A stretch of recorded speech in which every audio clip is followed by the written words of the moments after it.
Rogers is chairman of the board and chief investment officer of T. Rowe Price, the Baltimore-based investment firm that was established in 1937. It launched its first mutual fund in 1950 and now offers more than 75 mutual fund strategies, including the Equity Income Fund, which Rogers has been managing since its inception in 1985. Over the past 10 years, equity income has returned more than 5% annually, handily beating the S&P 500 index.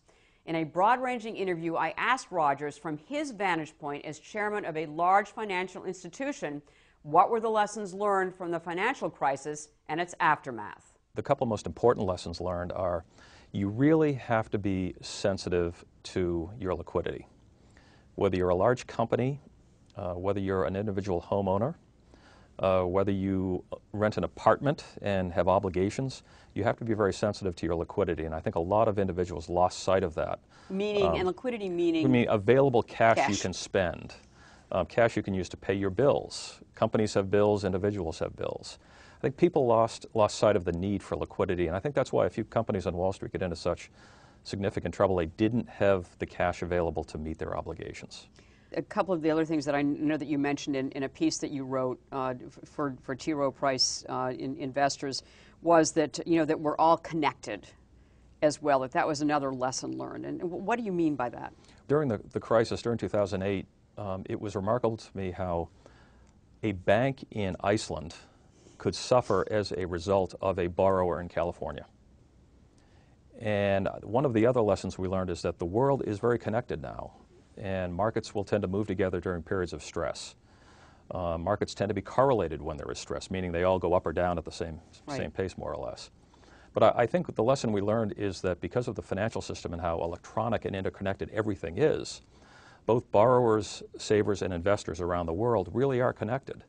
And we didn't really think that a dozen years ago. We thought different markets could move at different paces. But we learned the hard lesson in 2008. So given that interconnectivity, again, are you doing anything differently as a portfolio manager now? Should individual investors, I mean, how can you protect yourself from, from the interdependence that we all have globally? I mean, what do we do? I mean, what are some of the things that we can protect ourselves? So well, I think the individual can pay attention to the amount of leverage in his or her investments. Right. You can look at balance sheets and make prudent decisions about capital structures. The individual can. And capital structures in the investments companies that one chooses to invest in. Right, right. If you look at the IBM balance sheet, for example, it's a very conservative, prudent balance sheet. If you had looked at Bear Stearns 18 months ago, you would not have made that same conclusion. The other way you mitigate some of the risk, Consuelo, is to simply diversify. So you diversify by market and you diversify by security. So you never put all of your eggs in one basket, which is one of the oldest investment rules really out there. So let me ask you about Equity Income Fund, because when I look at the Equity Income Fund, you've got fairly large positions, at least you did the last time I looked, in some financial services companies, for instance, in some bank companies, JP Morgan Chase, I mean, being one of them, Bank of America, and also in energy. So I guess what your top 10 holdings in equity income are 20% of the portfolio about? Yeah, that's about right. Okay. So are you diversifying more broadly than you did before, or not? No. We've always been fairly diversified. So within the Equity Income Fund today, we have roughly 117 holdings. As you point out, the top 10 comprise maybe 20–25% of the assets. So we're fairly well diversified across sector. We have some companies we like better than some others. We have some larger positions than others, but most of our positions tend to be between, on average, 1% and 3% of the fund's assets. So we're fairly well diversified. That doesn't mean we'll have a lot of fun if one of those takes a hit, but no one hit will be big enough to sink the ship. So let me ask you about some of the specific investments in equity income, and again, the fact that you've got some fairly sizable, for you, holdings in the financial services area. Why is that, especially considering the kind of recovery that we've had in that sector? Well, one of the reasons we have some large positions there is because we figured there would be a recovery.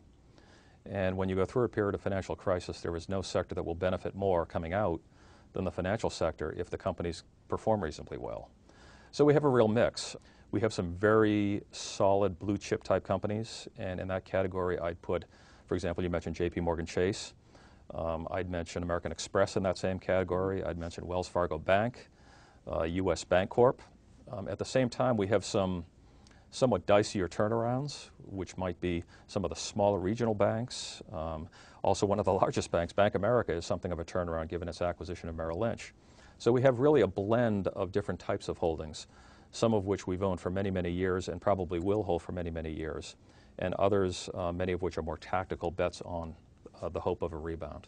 Another one of the lessons learned that you have mentioned in the past is that we better get used to Washington's involvement in the financial services industry.